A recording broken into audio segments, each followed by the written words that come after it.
On est content d'être dans la présence du Seigneur, content d'être avec nos frères, d'être avec nos sœurs, de pouvoir louer le Seigneur, de pouvoir l'adorer, mais aussi de pouvoir ouvrir sa parole. Alléluia, c'est un privilège et ô combien dans ces temps nous voulons considérer cela comme un privilège parce que d'autres ne peuvent pas se réunir, mais nous avons cette possibilité. Donc gloire à Dieu, alléluia. Ce matin, j'aimerais partager avec vous un sujet qu'on a partagé avec ceux qui étaient présents au culte d'hier soir.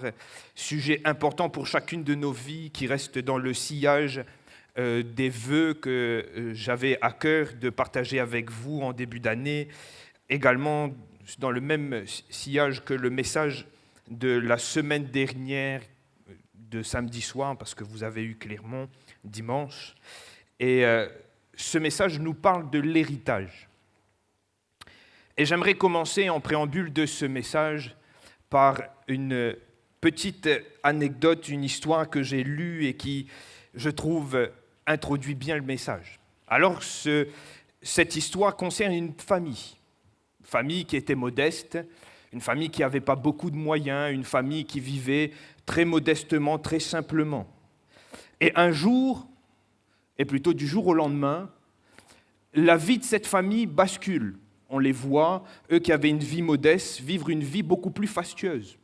Ils projettent des choses qui sont habituellement pas dans leur budget. Ils se construisent une maison, ils imaginent voyager, il n'y avait pas le Covid. Ils investissent dans une voiture et tout le monde se pose la question, mais qu'est-ce qui s'est passé ? Comment c'est possible que cette famille se mette maintenant à vivre une vie beaucoup plus, moins modeste en tout cas, beaucoup plus riche?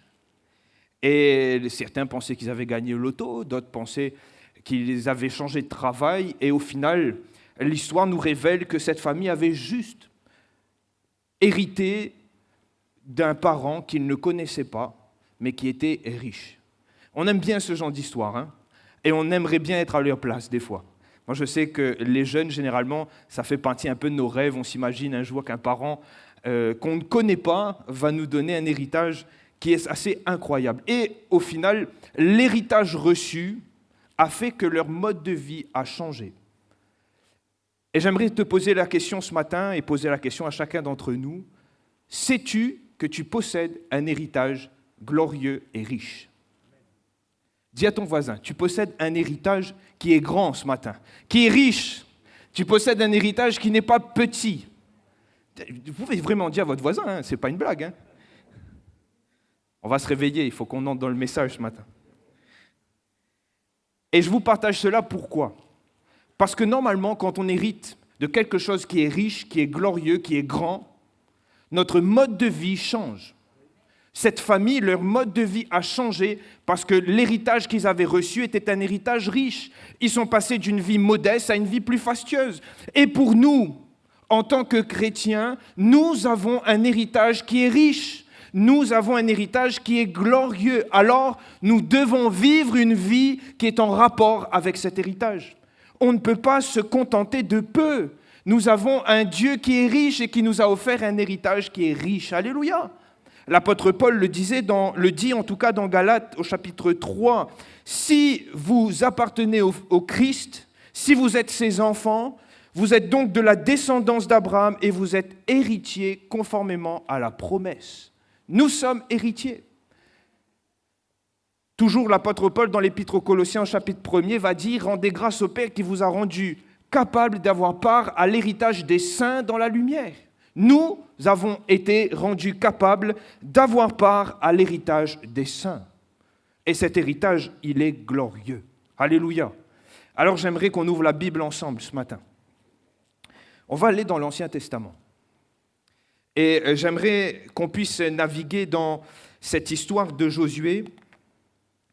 On va faire plusieurs lectures, 4, pour être tout à fait juste, du chapitre 1er au chapitre 6, et on va sortir quelques points pratiques, simples, qui ont été des points d'étape pour le peuple d'Israël pour qu'ils entrent dans leur promesse. Et leur promesse, c'était le pays de Canaan. Donc on va aller au chapitre 1er, au verset 10 et 11, et On va faire 4 lectures consécutives. Donc laissez votre Bible ouverte. On ne va pas faire des trop grandes lectures, mais suffisantes afin qu'on comprenne le propos de ce matin. Josué, chapitre 1er, versets 10 et 11. Josué donna cet ordre aux officiers du peuple. Parcourez le camp, et voici ce que vous commanderez au peuple. Préparez-vous des provisions, car dans 3 jours, vous passerez ce Jourdain pour aller conquérir le pays dont l'Éternel, votre Dieu, vous donne la possession. Amen. Amen. On va au chapitre 3. Après avoir reçu cette ordonnance de Josué, on est au verset 14 et c'est l'action. La Bible nous dit, le peuple sortit de ses tentes pour passer le Jourdain et les sacrificateurs qui portaient l'arche marchèrent devant le peuple. Alléluia. On va aller plus loin maintenant au chapitre 5. Il fallait sortir des tentes, il fallait traverser le Jourdain. Et une fois qu'ils sont de l'autre côté du Jourdain, on est au chapitre 5 à partir du verset 7, il est écrit, ce sont leurs enfants qu'il établit à leur place, et Josué les circoncis, car ils étaient incirconcis, parce qu'on ne les avait point circoncis pendant la route. Lorsqu'on eut achevé de circoncire toute la nation, ils restèrent à leur place dans le camp jusqu'à leur guérison. L'Éternel dit à Josué, « Aujourd'hui, j'ai roulé de dessus de vous l'opprobre de l'Égypte. » Et ce lieu fut appelé du nom de Gilgal jusqu'à ce jour. Les enfants d'Israël campèrent à Gilgal et ils célébrèrent la Pâque le 14e jour du mois sur le soir dans les plaines de Jéricho.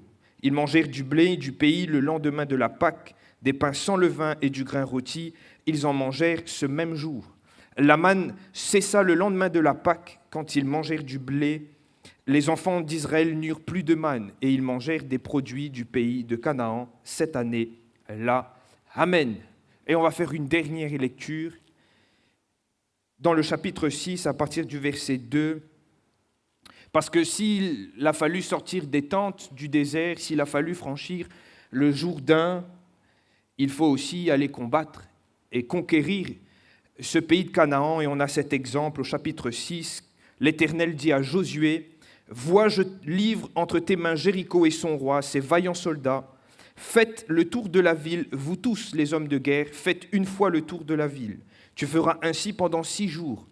7 sacrificateurs porteront devant l'arche 7 trompettes retentissantes ou des trompettes de jubilé. Le 7e jour, vous ferez 7 fois le tour de la ville et les sacrificateurs sonneront des trompettes. Quand ils sonneront de la corne retentissante, c'est le même mot que trompette retentissante, quand vous entendrez le son de la trompette, tout le peuple poussera de grands cris. Alors la muraille de la ville s'écroulera et le peuple montera chacun devant soi.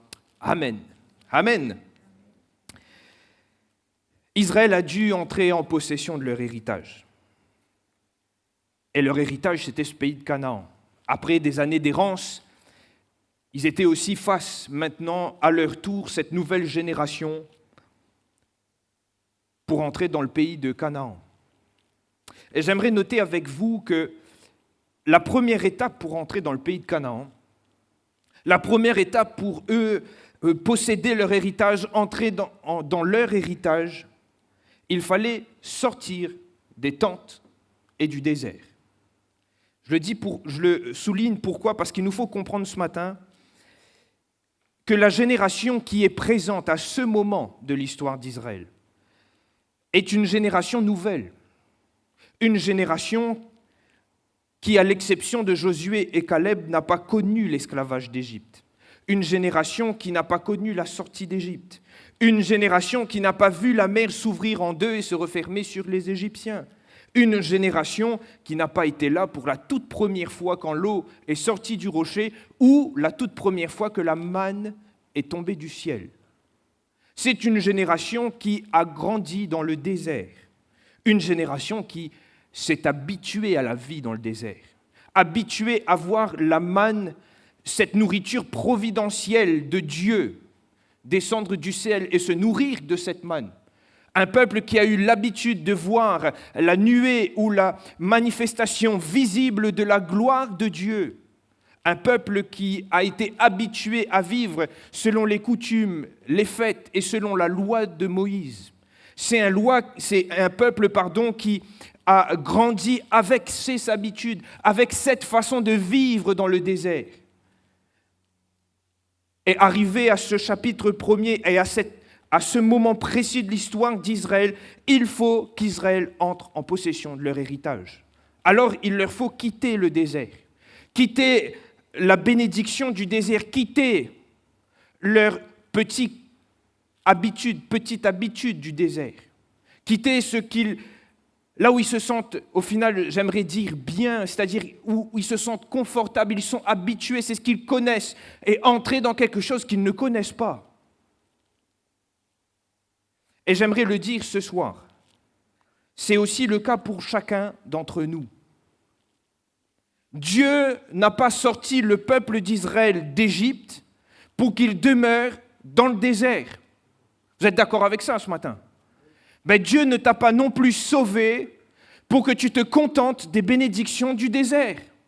Dieu ne t'a pas juste sauvé pour que tu te contentes de la manne, de la nuée et du petit confort du désert. Le Seigneur nous a offert un héritage précieux, glorieux et riche. Et il veut que nous entrions en possession de cet héritage. Le Seigneur nous a offert non pas quelque chose de pauvre, mais quelque chose de riche. La Bible nous dit que nous avons part à cet héritage. Et ce matin, tu as part aussi à cet héritage. Et ce que le Seigneur veut pour toi, c'est bien plus que la manne, bien plus que la nuée, bien plus que ce petit confort, cette petite vie chrétienne confortable, habituée, où tout découle d'en haut. Le Seigneur veut un peuple de conquérants, de ceux qui entrent en possession de leur héritage.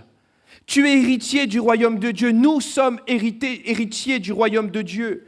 Un royaume, permettez-moi de le dire, qui ne peut pas se limiter au manger et au boire, qui ne peut pas se limiter à quelques bénédictions matérielles. Nous avons hérité d'une vie nouvelle en Jésus, d'une vie marquée et scellée par l'Esprit. Et la Bible nous dit que l'Esprit est le gage de notre héritage, justement. Nous avons été héritiers, nous avons été arrachés de la mort, arrachés de notre Égypte, afin d'entrer en possession d'un héritage qui est riche et glorieux. Le même esprit qui était là à la création du monde, qui a participé à la création du monde, qui a fait des miracles quand Jésus était là, qui a fait des miracles depuis le début de la création jusqu'à aujourd'hui, habite en nous. Nous sommes héritiers du royaume de Dieu. Nous avons un héritage qui ne peut ni se corrompre ni se souiller. Nous avons un héritage qui est glorieux. La Bible nous dit que nous avons été bénis de toutes sortes de bénédictions spirituelles. Bien plus que quelques bénédictions matérielles, le Seigneur veut nous amener plus loin. Le Seigneur veut nous amener dans une vie plus loin, une vie nouvelle, une vie qui est marquée et scellée par l'Esprit. Pensez-vous que les miracles, pensez-vous que les dons de l'Esprit, pensez-vous que cette vie de l'Esprit qu'on retrouve dans le Nouveau Testament qui nous semble incroyable, on voit des apôtres, des disciples avoir des paroles de connaissance, de sagesse, de puissance, de révélation. On voit un homme dire « lève-toi et il marche ». On voit des guérisons. Pensez-vous que ce temps est fini ? Pensez-vous que Dieu a fini d'œuvrer avec l'homme sur cette terre ? Moi, je ne le crois pas. Dieu n'a pas changé, il est toujours le même. Et il veut nous amener à entrer en possession de notre héritage, à entrer en possession de cette vie nouvelle et de toutes ces richesses qui vont au-delà d'une petite bénédiction matérielle, qui vont au-delà d'un petit secours dans un besoin, mais qui nous amènent dans une vie pleinement marquée par l'Esprit, une vie dirigée par lui, une vie de miracles, de prodiges, une vie où nous puissions vivre pleinement cette vie de l'Esprit. L'héritage que le Seigneur nous a laissé et nous a offert nous amène à chercher plus. Si nous sommes véritablement héritiers de ce royaume, nous devons user de cet héritage. Notre vie ne doit pas se contenter d'une certaine modestie spirituelle, mais on doit chercher plus, parce que notre héritage, il est grand. Comme cette famille qui a reçu cet héritage, on n'aurait pas compris si elle aurait continué à vivre son petit train-train de vie modeste, si elle n'avait pas utilisé ce qu'elle avait reçu, eh bien c'est pareil pour nous. Nous avons reçu un grand héritage, alors nous ne devons pas nous contenter de peu avec Jésus. Nous devons chercher plus. Permettez-moi de le dire que le Seigneur attend de nous que nous sortions de notre cocon du désert, rythmé par nos habitudes, que nous nous levions et que nous cherchions à posséder l'héritage des saints dans la lumière. Alléluia! La parole de Dieu nous invite à chercher les choses d'en haut, à nous y affectionner, à grandir dans notre vie chrétienne. Alléluia! Et c'est ce que nous devons chercher. J'aimerais aussi noter que sortir des tentes du désert, des habitudes, de ce qu'on connaît, était pour Israël une véritable prise de décision. Rappelons-nous qu'il y avait 40 ans auparavant de cette histoire, la même situation s'est présentée devant Israël.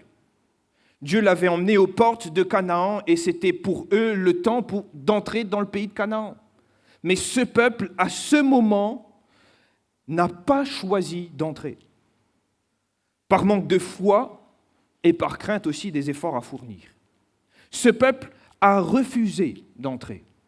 40 ans plus tard, la même question et la même décision est devant le peuple. Et permettez-moi de le dire, Moïse n'est plus là. Cet homme de Dieu remarquable. Alors, je ne veux pas manquer de respect à Josué, qui a été un homme de Dieu aussi remarquable. Mais à ce moment-là, Josué, c'était le second de Moïse. Moïse, c'était quand même un pilier, quelqu'un qui avait vécu des choses incroyables, qui avait dirigé le peuple, qui l'avait sorti d'Égypte. Et là, Moïse n'est plus là, c'est Josué qui est à la tête du peuple. Quand ils vont passer le Jourdain, la manne va cesser. C'est l'arche qui va guider le peuple plutôt que la nuée.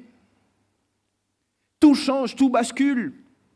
Alors le peuple aurait pu très bien se dire « Non, c'est pas sûr, il ne faut pas y aller ». À ce moment-là, ils sont face à cette décision.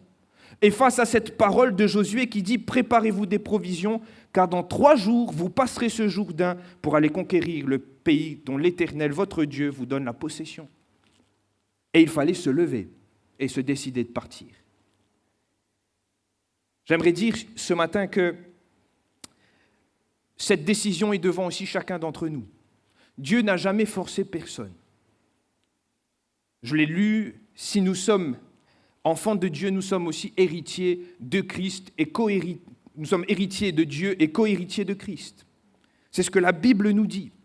Mais la décision nous appartient d'entrer pleinement dans cet héritage ou de se contenter, de nous contenter d'un petit peu. Et la décision est dans notre camp. Nous pouvons choisir de rester dans le désert. Nous pouvons choisir de rester dans notre confort, de manger de la manne, de nous contenter de l'exercice du culte dans le désert, de nous contenter de ce que nous vivons habituellement, ou nous pouvons décider de chercher plus en Dieu. C'est véritablement une question de décision. Je le dis, et on le voit dans Galates au chapitre 4, au verset 1er. Ça m'a interpellé ce que Paul dit. Il parle de l'héritage et il dit « Or, aussi longtemps que l'héritier est enfant, je dis qu'il ne diffère en rien d'un esclave, quoiqu'il soit maître de tout. » En somme, Paul est en train de dire que si nous restons enfants, nous ne pouvons pas profiter pleinement de l'héritage. Et j'aimerais dire que si nous ne cherchons pas à croître spirituellement, si nous ne cherchons pas à grandir, si nous ne cherchons pas à avancer dans la foi, à vivre des choses qui sont grandes avec Dieu, de vouloir entrer dans cette vie que le Seigneur nous a donnée gratuitement, si nous ne cherchons pas à bénéficier de cet héritage, si nous ne cherchons pas à grandir, nous allons rester des enfants et nous n'allons pas pleinement bénéficier et jouir de l'héritage qui est en Jésus. La balle est dans notre camp, frères et sœurs. Si nous choisissons et si nous voulons croître, si nous sortons de cet état d'enfant, nous allons pouvoir grandir et nous allons pouvoir jouir de l'héritage pleinement. Alléluia. La balle était dans le camp d'Israël et la balle est dans notre camp également. Si nous voulons pleinement vivre cet héritage que nous avons en Jésus, il nous faut vouloir grandir. et aller plus loin. Et toujours dans cette lignée de cette décision, j'aimerais aussi dire que pour quitter les tentes et le désert, il faut aussi un engagement. Permettez-moi de souligner, et on l'a lu, la première étape, après avoir quitté les tentes du désert, c'est de traverser le Jourdain. Si on regarde aux conditions, le Jourdain fait généralement à cet endroit où il devait traverser 20 mètres de large pour 2 mètres de profondeur. Mais au moment où Dieu leur dit de traverser, c'est le moment de la crue. C'est-à-dire que là, le Jourdain déborde et la largeur, c'est plutôt 200 mètres et la profondeur est bien plus grande. C'est même étonnant de voir que Dieu choisit ce moment précis où le Jourdain, c'est le mauvais moment pour le traverser, à cause du courant, à cause de la crue. Et pourtant, c'est à ce moment que Dieu demande au peuple de traverser. Et au final, déjà à la première étape, on voit déjà que les Israélites sont engagés dans une marche de foi. Là, il faut faire confiance au Seigneur. Parce que réalisez que même quand il a fallu traverser le Jourdain, il a été question pour les sacrificateurs d'abord d'avancer avec l'arche, d'avoir les pieds mouillés et après que le Jourdain se retire. Il fallait avoir la foi. Il fallait également avoir la foi pour croire que Dieu était avec eux dans toute cette conquête. Parce que regardez, toutes les conquêtes qu'on retrouve dans le livre de Josué, il fallait véritablement croire que Dieu allait combattre pour eux. Je vous ai dit, c'est plus Moïse, c'est Josué. Il n'y a plus la manne. Ils auraient pu se dire, mais au final, c'est véritablement le plan, la direction de Dieu, c'est bizarre. Mais il fallait véritablement vivre un engagement de foi. Et je crois qu'on peut s'appliquer également cette vérité pour chacun d'entre nous ce matin. L'héritage que nous avons en Jésus-Christ se vit par la foi. Saisir les richesses de cet héritage et de son royaume se fait par la foi. Un engagement, oui, un engagement de foi, j'aimerais dire. Il faut vivre avec cette conviction que cet héritage, le Seigneur nous a réellement donné. Vivre que ces dons qu'il nous laisse et qui sont écrits et étayés dans la parole sont aussi pour nous. Vouloir accepter que ce Jésus qui a fait tant de miracles et qui est notre Seigneur veut nous offrir de vivre les mêmes choses, savoir et vivre que Jésus, nous avons tout pleinement en lui.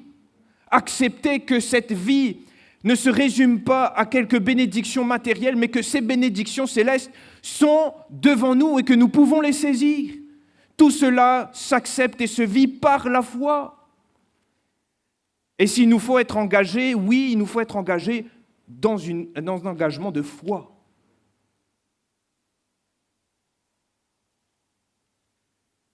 Je le répète, la Bible dit que si nous sommes enfants de Dieu, nous sommes héritiers de Dieu et co-héritiers de Christ.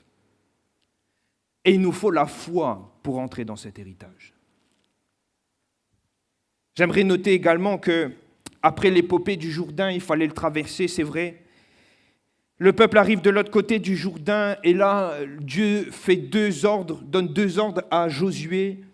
Le premier, c'est de circoncire le peuple. Et cela m'a étonné quand j'ai relu le texte à plusieurs reprises. Pourquoi ? La circoncision était depuis Abraham le signe de l'alliance entre Dieu et son peuple. Et je me suis posé la question, comment ça se fait que le peuple n'était plus circoncis ? Comment cette nouvelle génération n'avait-elle pas observé ce signe de l'alliance dans le désert ? Il semblerait sûrement que dans ce temps d'errance dans le désert, certaines facettes de l'alliance et de la loi n'ont plus été bien observées. Je remarque également qu'il y a la volonté de Dieu de réinstituer la Pâque. Fête importante dans le judaïsme parce qu'elle rappelle la délivrance du peuple d'Israël de l'Égypte et comment Dieu avait agi avec puissance au travers du sang de l'agneau afin de les protéger et aussi de les sortir de l'esclavage d'Égypte. Pareil, on a comme l'impression en lisant ces textes et quelques exégètes pensent même que c'est la 3e fois seulement qu'ils aient fait la Pâque. Alors qu'il y avait quand même cette injonction du Seigneur de la faire systématiquement, tous les ans. Pareil, on a l'impression qu'il y a, pendant ce temps d'errance, un temps d'errance aussi un peu spirituel, où on n'observe plus totalement tous les termes de l'alliance. Et permettez-moi de dire que dans ces deux requêtes, moi je vois le Seigneur qui ramène le peuple à son alliance et à sa parole, qui amène le peuple, il est vrai, à avoir un engagement de foi, mais un engagement aussi basé sur sa parole, à un retour sincère et un retour plein sur l'obéissance à la parole de Dieu, à la loi de Moïse. Je remarque que la prise de possession de Canaan ne s'est pas faite sans un retour à la parole, sans un engagement profond à obéir à Dieu, sans à nouveau sceller cette alliance.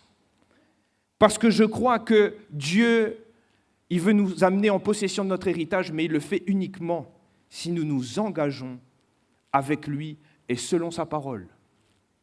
Je crois que cela coule de source pour nos vies. Dieu veut bien sûr nous communiquer les richesses de son royaume. Dieu veut nous permettre de saisir les bénédictions spirituelles. Dieu veut nous permettre de pratiquer les bonnes œuvres qu'il a préparées d'avance. Mais Dieu veut faire cela au travers d'un engagement sincère entre nous et lui, au travers d'une relation de choix entre nous et lui et sa parole, au travers d'une vie véritablement marquée par sa parole et par son esprit. S'il faut quitter le désert pour aller à Canaan, il faut aussi s'engager dans la foi et sincèrement avec Dieu sur sa parole.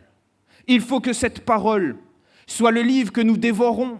Il faut que cette parole, nous la mangeons chaque jour. Il faut que cette parole soit le socle sur lequel nous construisons, parce que le Seigneur se révèle au final comment ? Par sa parole. Comment nous allons pouvoir entrer en possession de cet héritage ?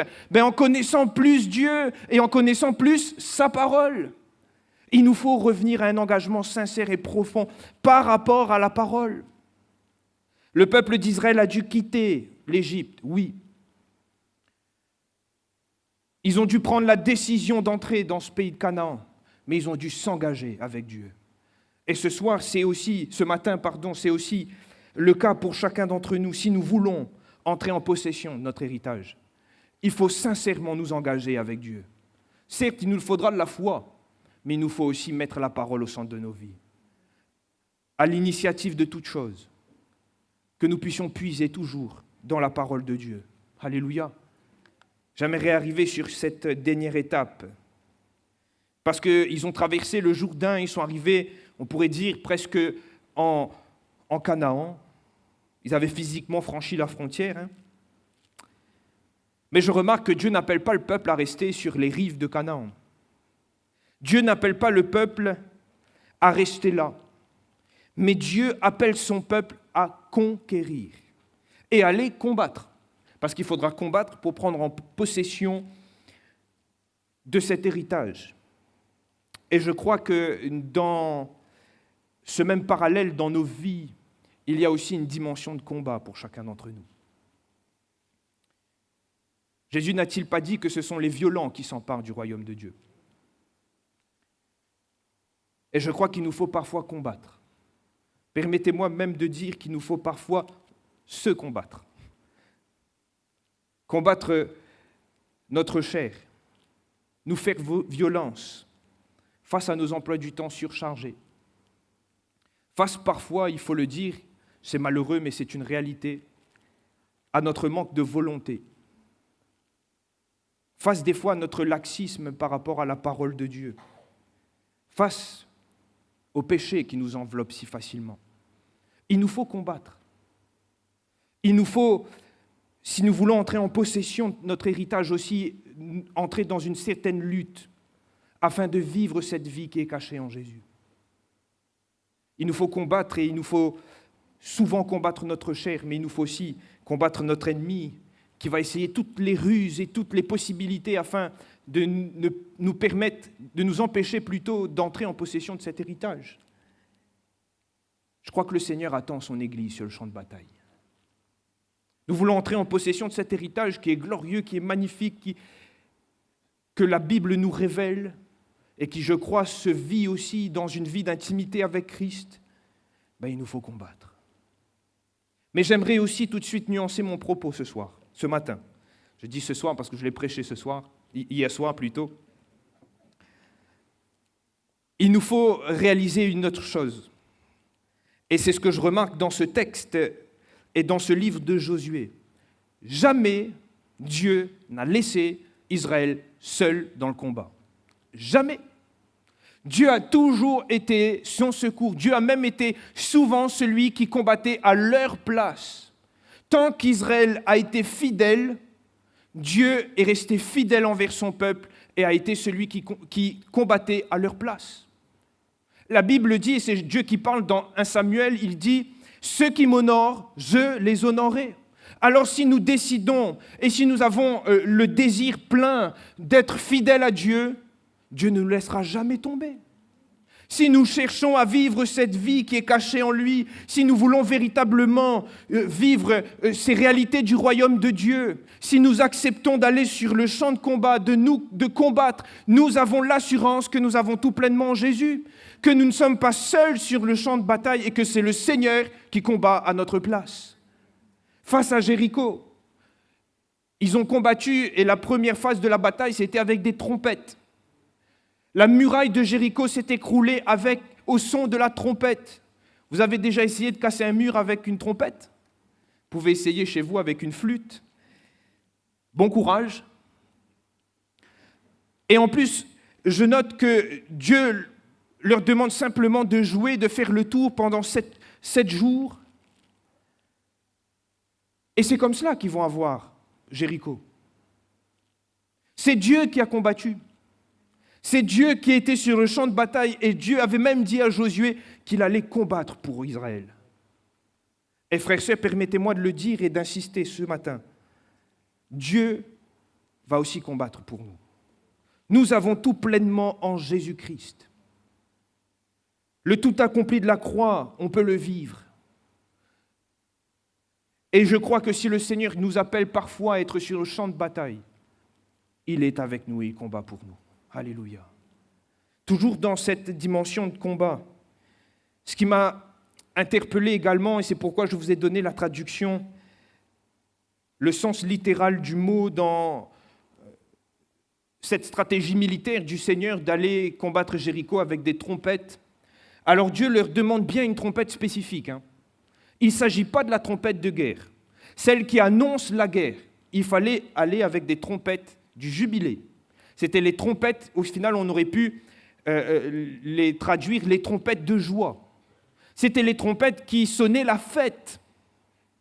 Israël n'a pas sonné la guerre, ils ont sonné la fête autour de la muraille de Jéricho. Je me demande bien ce que ces habitants ont pensé quand ils ont entendu les Israélites en train de faire la fête autour en faisant le tour. Mais cela nous montre que c'est véritablement le Seigneur qui est intervenu à leur place. C'est véritablement Dieu qui s'est mis à combattre et à faire écrouler ces murailles. Jamais ça n'a été avec une stratégie d'homme, jamais ça n'a été avec un marteau, jamais ça n'a été avec la masse d'un homme, mais ça a été sous la puissance du Seigneur. Et je crois que pour nous, cela est pareil. Nous sommes appelés à combattre avec l'armure du chrétien, du croyant. Et cette armure, réalisons-le, est munie plus d'armes défensives qu'offensives. Et la seule arme offensive, c'est l'épée de l'esprit. Au final, une épée que c'est le Seigneur qui manie à notre place. Et je crois que dans nos combats, le Saint-Esprit agit en nous.